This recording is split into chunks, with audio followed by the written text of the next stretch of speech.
Keep watching The Politics every Friday, 12 p.m. Eastern Time on New York Parrot TV, the voice for humanity.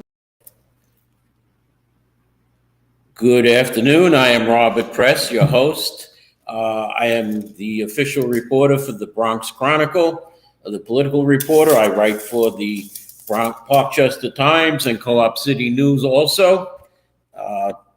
I'm sorry for getting on a little late. There have been problems. I had arranged for Councilwoman Karina Sanchez to talk about the Kingsbridge Armory. Unfortunately, she texted me at about midnight last night and said that she had a meeting to go to at the same time, so she couldn't come on the show, and she'll come on at a future date, she said, to discuss the proposals for the Kingsbridge Armory and what she, as the lead elected official, would like to see in there and what's happening at the Kingsbridge Armory. As you see, I'm in short sleeves again. It's April, but it's in the 80s. So we had a beautiful day yesterday. In my area, Mr. John Cicaro Jr., the assemblyman, had a wonderful event. He had a truck come and from the Department of Sanitation that shredded any papers, and they also collected electronics that were no longer needed. And I understand that someone brought over a big 48-inch giant TV screen, a projection TV screen that was no longer used, and it just about fit into the bin. The air quality today will be, there's an air quality advisory in the Metro New York area because of all the hot weather. And I must say that the wildfires continue in New Jersey because of the dry spell that we're having right now. Okay, now that we've given you the weather forecast and a local report, by the way, Mr. John Cicaro, Assemblyman Cicaro, is having a food giveaway in the Norwood section today at 1 p.m. Unfortunately, I will not be able to cover it because the show will end at 12:30 or a little later now since we started late. And I won't have enough time to get over to the event. It's going to be held with Councilman Eric Dinowitz and the local district leader, Sandra Pabon. That's in Norwood on 204th Street, I believe, or 204th Street. So now, politics. What's our favorite subject here in politics? Donald Trump. Donald Trump came back to New York. Why? Because he had to appear before Attorney General Letitia James. She is after him now for, quote unquote, finding what she wants to know why President Trump got preferential interest rates, where she says that he inflated the value of his companies to get these lower rates from JP Morgan, TD Bank, and a couple other smaller banks. She's also seeking $250 million in restitution from Donald Trump for what she claims and for the Trump organization, which Donald's son, Donald Jr., Eric Trump, and Ivana Trump are also mentioned in this. Well, Donald calls it a witch hunt. We call it an investigation. She wants to know about the family business, and she wants to oust the Trumps from handling the family business or heading the family business, and to prevent them from acquiring estate in New York, real estate, for 5 years. That'll be the penalty of 5 years, $250 million fine, and 5 years of non-compliance with any real estate in New York.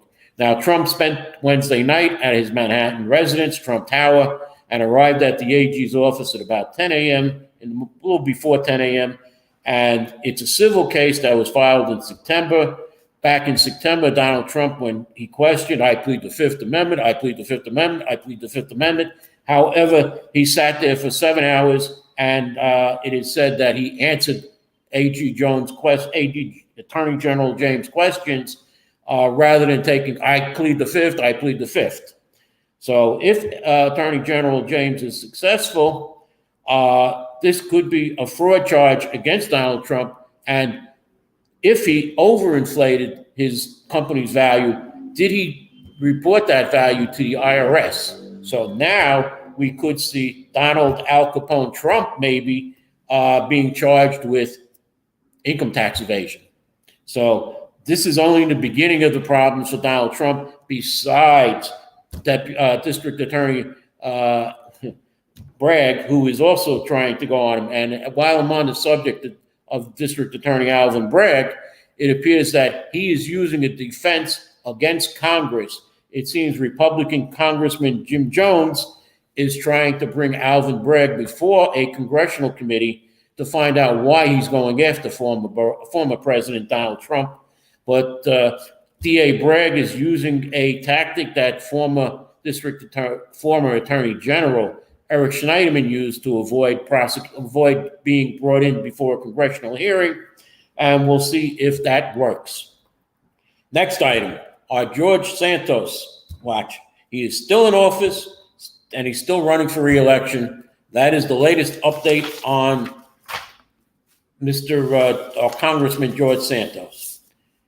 Now, let's go to the state budget. April 1st was the date for the state budget. Today is April 14th. We don't have a state budget. What does that mean? That means that New York City is waiting to find out how much money it gets from the state. Because what happens now in these few days, there's going to be changes in the budget. The Governor Hochul has one budget, the Assembly has another budget, the State Senate has a third budget. They have to compromise on the budget, which means, well, we have to cut a little bit here, we're going to put a little more there, we're going to change this, we're going to change that. So Mayor Adams doesn't really know how much exactly he's going to get. He has called for up to 4% cuts across the board from his agencies. There's 3% at the Department of Education. Again, what's happening at the Department of Education, there's a lack of students coming into the schools. Their numbers are going down. I know when I was on President's Council many, many years ago when Joel Klein was chancellor, I don't want to say my age, but we had 1.2 million children that I was representing. And I represented each and every child in New York City. Okay. But it seems that the same problems we had when I was there are the same problems we have now. The Bronx is being left behind. Bronx student performance is about 20% lower than the other four boroughs. I can't understand this, and it seems that Mayor Adams is not coming to public meetings. I have to basically grab him by the arm to ask a question at it when I catch him anywhere. He is not taking questions from reporters. He's hiding. Next item is Mayor Adams appointed a new rat czar. What is a rat czar? It appears that Kathleen, I hope I get the last name right, Karate, is going to be the city's first ever citywide director of rodent mitigation, also known as the rat czar. She will coordinate across city agencies, community organizations, and the private sector to reduce the rat population in New York City. Well, here we thought 10,000 people left. Well, obviously none of them were rats, but the goal is to build a cleaner, more welcoming city while tackling a major quality of life and health issue. The mayor has announced Harlem as the new rat mitigation zone and has committed $3.5 million to expand and accelerate rat reduction work across Harlem. Three main items are there will be 19 full-time staff members and 14 seasonal staff members to inspect, exterminate, and maintain or clean public spaces to prevent mischievous of rats. Now, I don't know what a rat mischief is. Does that mean that the rat is out there making his little droppings all over the place? Does it mean that he's chewing through things? So I don't know what they're going to try and prevent rats from doing there. New equipment like tilt trucks to better contain and manage waste, and extermination supplies such as bait, traps, sensors, fumigation machines, which is the borough's RX and CO2 machines, rat ice. Again, I don't know what rat ice is. Are they freezing water for rats with poison in it? Also exclusion methods like wire lath around structured rat burrows and landscape fabric designs to keep pests out. The third item is 8 new rat slabs at NYCHA Douglas houses and Johnson houses, a rat mitigation tool to harden earth floors and prevent rat burrows. You can learn more about this at Rat Academy, hosted by the Department of Health, Mental Hygiene. Also, you can visit my blog at www.100%.blogspot.com under Mayor Adams anoints New York City's first ever rat czar to find out more about this rat czar. The item includes how to keep your home clean and secure it when it comes to trash, and how to destroy potential rat homes. That will be 1,000, because there will be 1,000 Tomcat rodent control products. There will be, including 100 bait stations, 1,000 rat snap traps. You know, those traps that go right on the rats. So either you'll catch them in the tail or the head or the body, and refillable bait for use in nature, New York City parks and Department of Education gardens for use in this project. Obviously, the New York City Department of Education, where they have gardens next to their buildings, they must have rats in, because many of the buildings, these old schools, are full of rats and mice. This is all fine and good, Mr. Mayor, but when a building goes up, the earth is taken out from the foundation, leaving open rat burrows where rats then leave that site to secure a new home. We saw this here in the Bronx when the new 14-story building on River Avenue was being built. It is a perfect example that the rats just moved away from there when the earth was taken out. And where did they go? They went up to the Grand Concourse and found some new homes in the buildings up there.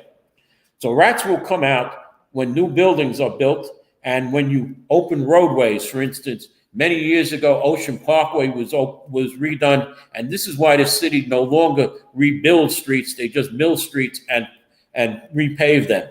Because when you open up the street, you open up the rat channels, and the rats come right out up into the neighborhoods.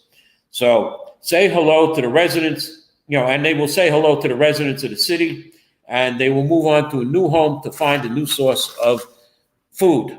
Now, we are at our commercial right now time, so I'm going to say I'll be back after the commercial.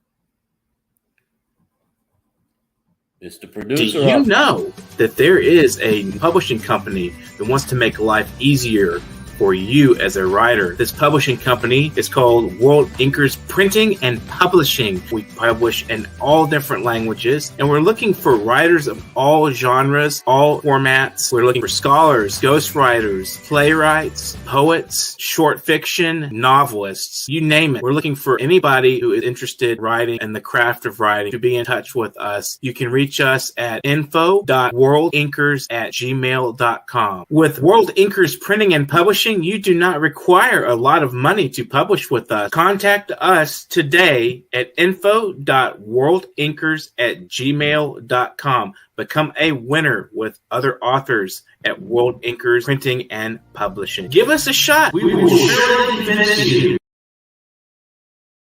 Welcome back. It seems that COVID is probably gone now, because the SUNY and CUNY colleges have now gotten rid of all their COVID restrictions, and they are acting as if there was no virus at all. All campuses will be open. You will not have to have any more vaccinations. The governor, as a matter of fact, if you've been checking my blog, I've had the COVID numbers from the governor. She has stopped giving us COVID numbers because they are down in almost under 1%.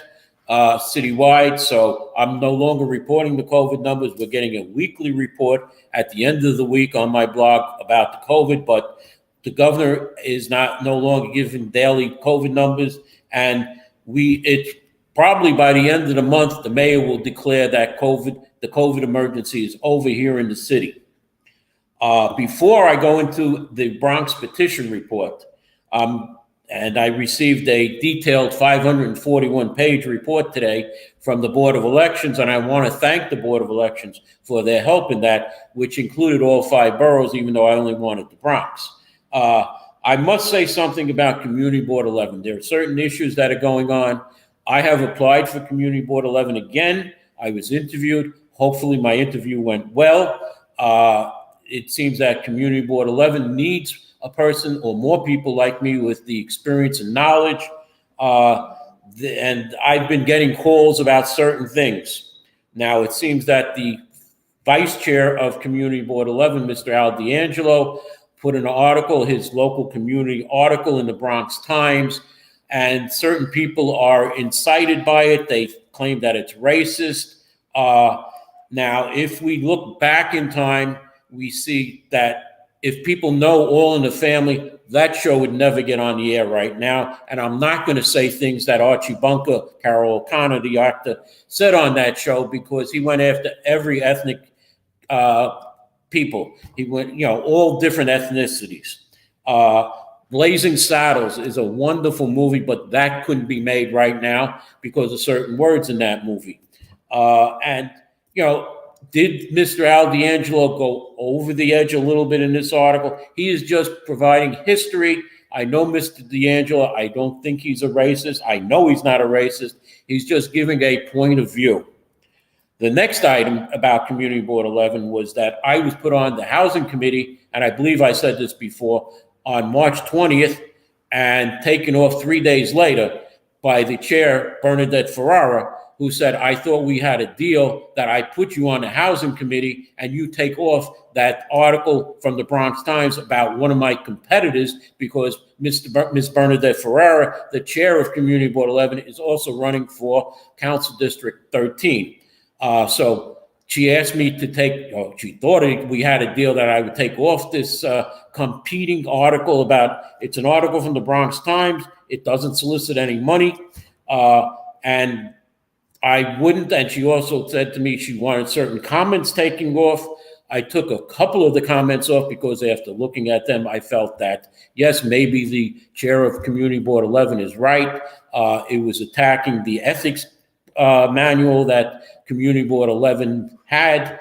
I know that it looked very much like the ethics committee manual that I wrote on Community Board 8, or I was a part of, because I was on the ethics committee, and we made an ethics manual from one of my mentors, Mr. Irving Latimer, who is no longer with us. And I said to Mr. Miguel Dyer at the March 23rd meeting, because he was one of the people who objected to comments about the ethical manual. I said, Mr. Dyer, in reading the manual, it is very much like Community Board 8's. I'm not going to say you copied it word for word, but I see that you have Community Board 11 in there. You left in one Community Board 8 that you should change, and you left in our Law, Rules, and Ethics Committee that we called it, rather than Ethics and Disciplinary that Community Board 11 calls it. He looked at me surprised, and I hope he made the changes so it just says Community Board 11, not Community Board 8, and that it says the Ethics and Disciplinary Committee, not the Law, Rules, and Ethics Committee. Now, the other thing that happened was at the bylaw meeting. This was a meeting on 3 items. It should have been very quick, 30 minutes, 45 minutes at most. It seems that there was one of the items was, how long should it be before new members can run for office? Now, new members are appointed as of July 1st. Technically, that's their beginning of their term. And if they don't reapply after 2 years, they're off the board on April 1st, as 3 members have gone from the board, or they're off the board June 1st if they're not reappointed. So if they come on July 1st, there should be no reason that it should be more than 9 months that a new member has to wait for to be elected. I know in the Department of Education, where I was on the Chancellor Parent Advisory Council, the Department of Education made a rule that any new parent who comes in September can run for anything they want. They don't have to have a time limit. Now, I don't know if Community Board 11 checked with the Mayor's Community Affairs Unit if they can set a time limit or not, because I know in the bylaw changes that we made in May 12th of 2015 on Community Board 11, which again I was involved in, because I mentioned to the board during our meetings that we have no longer a youth services agency. It's now Department of Youth and Community, DYCD, the department. So, the chair can no longer appoint the committee chair, but, and it has to be elected. We have to change that part of the bylaws. We had in there that a supermajority, which is no longer in effect, only a majority vote is needed. And several other items. If you go to the Community 8 bylaws, you will see that there are many changes that are dated 5/12/2015, and that is probably because I found most of those changes that needed to be done. But what Mr. Dyer has done during this bylaw meeting of Community Board 11, at the end, there was a constituent. I did not attend the meeting. I saw the video. It appears that the chat was cut off at about the 30-minute mark because a certain constituent was writing things in the chat. From what I'm told by people who saw the chat, there was nothing against Mr. Dyer. It was just that this meeting is taking so long. How come you're staying on one item? Let's move the meeting. And unfortunately, when this person spoke an hour later, all right, she spoke at the 1 hour and 30-something minute mark. There was something that Mr. Dyer did that was very inappropriate, and it's been on Facebook. My advice to him, he lifted up his middle finger, and you can see it on camera, the chair of the committee, and I applaud the chair of the committee, that he said, you're wrong to do that. It's improper. I'm reporting it to the ethics committee. And they shut him down, Mr. Dyer, and basically kicked him out of the meeting for doing that, for raising his middle finger to this woman. In a newspaper article, he's quoted as saying, I didn't know my camera was on. Mr. Dyer, as a former member of Community Board 8 and a member who was very well honored and recognized in Community Board 8, and here in Community Board 11, I'm involved with the Community Board as a member of the community, and I have advised several people on things already. I've mentored a couple of people, and I'm being asked for advice, and that's why I have applied again to Community Board 11, because I can be very helpful. But Mr. Dyer, my advice to you would be not to fight this. Don't bring in anything else. Because what's going to happen, and you should just resign from Community Board 11, Mr. Dyer, because you're only going to bring in the chair of the board, who I see that you were the treasurer of her campaign committee, and you collected signatures for the chair of the board. Now, let me go into the Board of Elections part now, as I went down Tuesday to check on petitions, and here is the calendar that the Board of Elections has. Petitions were extended to Friday, April 7th and Monday, April 10th. We are now in the phase where petitions were handed in, and we are in what is called the challenge phase. Now, I looked at several petitions for the 13th Council District. I did not look at the conservative or Republican petitions. I looked at the Democratic petitions. Now, I looked at Marjorie Velazquez's petition, which was with Darcel Clark for district attorney and 3 judges running for countywide office. And it was a big petition. Mainly, I felt that the signatures were not from the 13th Council District, but were from all over the Bronx, because Darcel Clark was the main person on that petition under Marjorie Velazquez. I saw very few local people getting signatures. It seemed that people were from Manhattan. I'm not saying that's wrong. If I ran, I might have to have help from outside the district, but I decided not to run. Now, we are in as I said, the general objection stage. After this comes the specifications to general objections, which have to be in from April 12th to April 19th, depending on when the specification was in. The time to hand in petitions was April 3rd through April 10th. It's always best to hand in on the first day, because you're in and you can wait to see who else hands in a petition. Now, I'm going to go on the Republican side, because it appears that, and this was just sent to me this morning by the Board of Elections. I want to commend the Board of Elections for their help. It appears that all challenges on the Republican line, except for, This is conservative. Here's the Republican, except for Christy Maramato, who I was told was challenged by the Bronx by Mr. Ed Teddy Pryor. However, he's a Democrat, and I believe that challenge may be thrown out. It may have to go through the courts if they want to challenge a petition. But Samantha Zerka was challenged on the Republican line. George Havarack was challenged on the Republican line. Phyllis Tisnastasio was challenged, and Grace Marrero was challenged. Now, I did not see Grace's petition. I did not see Christie's petition. In my opinion only, I like Samantha Zerka's petition. I think she will stay. Phyllis Nastasio came in a little bit over the minimum required, and it's possible that I believe that she might be knocked off if they do follow through with specs. And the same thing with George Havarack, who came in with a large number of signatures. However, there seems to be corrections that are made on the pages, and these corrections should be initialed, and they haven't been. So as far as the Conservative Party line goes, Samantha, the same 5 candidates are running for the Conservative Party line, and only Samantha Zerka, I see, has not been challenged. This is as per the Board of Elections. Today's date is 4/14/2023. I am going to go down to the Board of Elections next Tuesday, or I should say next Thursday, the day before, because that's the day that specifications have to be in by Wednesday, April 19th for all petitions, whenever they were filed. It starts on the 12th, 13th, 17th, and 19th, depending on when general objections were filed.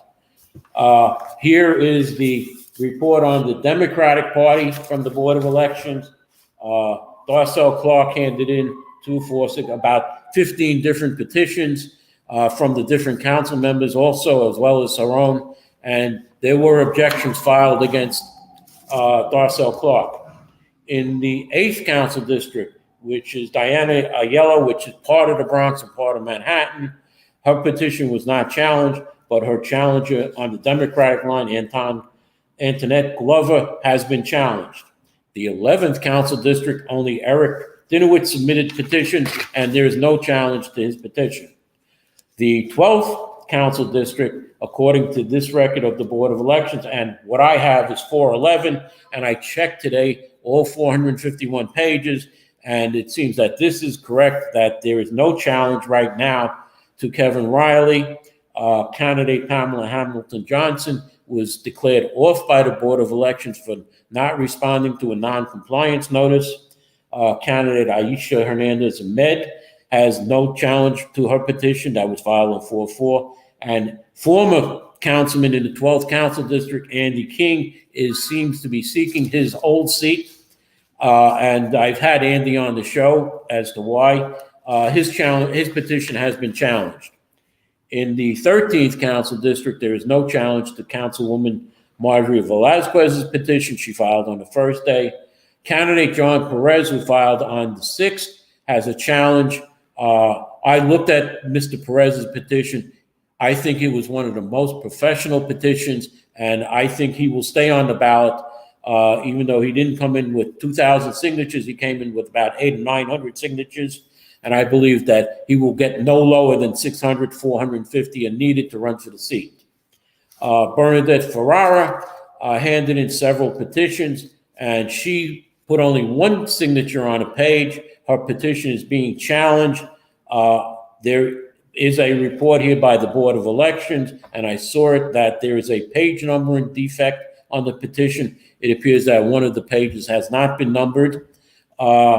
Irene Estrada has also been challenged in the 13th. When we go to the 14th Council District, incumbent Marina Sanchez has been challenged, and her opponent, Rachel Bradshaw, has been challenged. Now, in the 15th Council District, there's only one person running on the Democratic line. Current Councilman Oswald Felice is running, but his petition has been challenged. Now, should Councilman Felice be thrown off the Democratic line, there will be no Democratic candidate for the City Council in the 15th Council District. However, I believe Councilman Felice's petition will be solid. In the 16th Council District, Althea Stevens is the only one who filed in the 17th Council District, it's current Councilman Rafael Salamanca Jr., who is the land use chair. His petition was challenged. His opponent, Gonzalo Duran, his petition has been challenged. And there's also a note that the cover sheet attached to the petition was a problem. The binding was not securely fastened. And the word from Councilman Salamanca's camp is that they have brought candidate Gonzalo Duran well under the 450 signatures. And the last council district in the Bronx, the 18th Council District, only current Councilwoman Amanda Farias has sent in petitions.